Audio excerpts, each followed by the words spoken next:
अस्सलामुअलैकुम वरहमतुल्लाहि वबरकातुह। दोस्तों, मैं अपने चैनल लव टीचिंग कुरान में आपको खुश आमदीद कहता हूँ।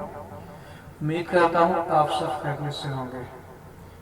दोस्तों, आज हम इंशाअल्लाह सूरह बकरा की लास्ट 2 आयत पढ़ना सीखेंगे।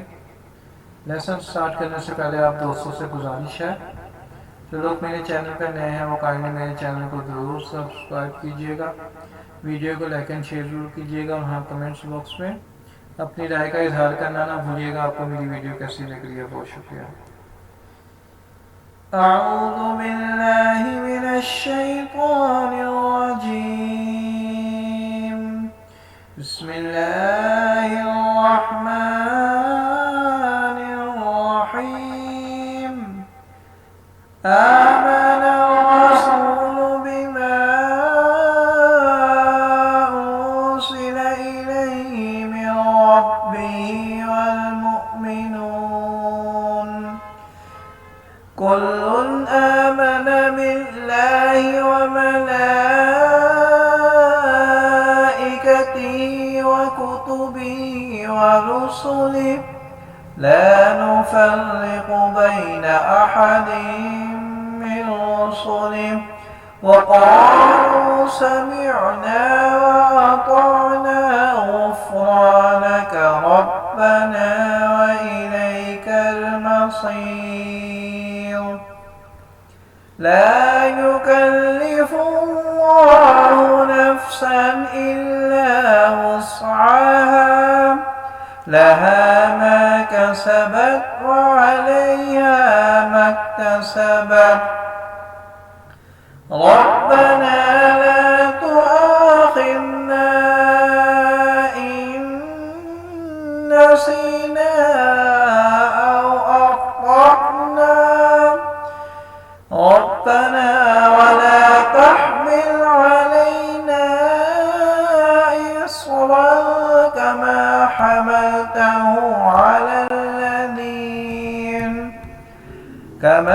حملته على الذين من قبلنا.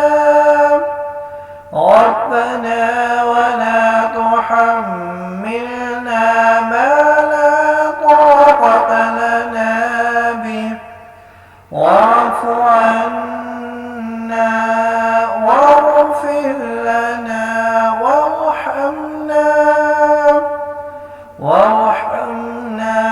أنت مولانا فانصرنا على القوم الكافرين.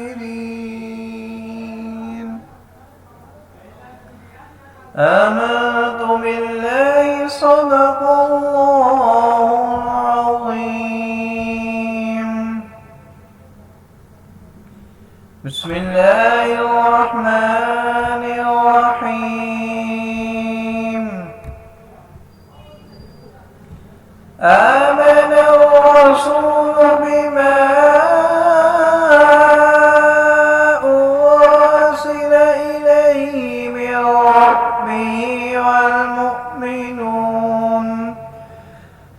كل آمن بالله وملائكته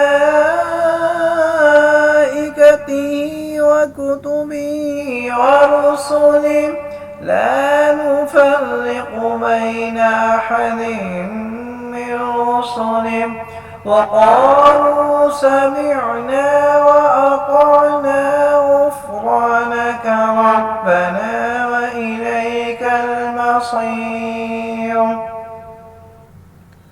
لا يكلف الله نفسا إلا وسعها لها ما كسبت وعليها ما اكتسبت.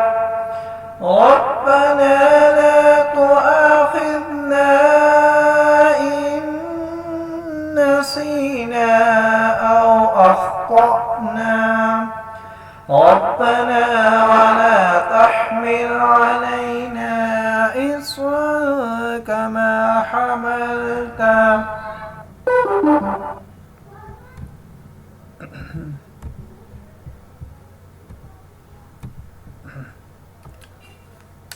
كما حملته على الذين من قبلنا ربنا ولا تحملنا ما لا طاقة لنا به واعف عنا واغفر لنا وارحمنا أنت مولانا فانصرنا على القوم الكافرين آمنت بالله صدق الله العظيم. ओके दोस्तों इंशाल्लाह मिलते हैं नेक्स्ट वीडियो में। अस्सलाम वालेकुम व रहमतुल्लाहि व बरकातहू।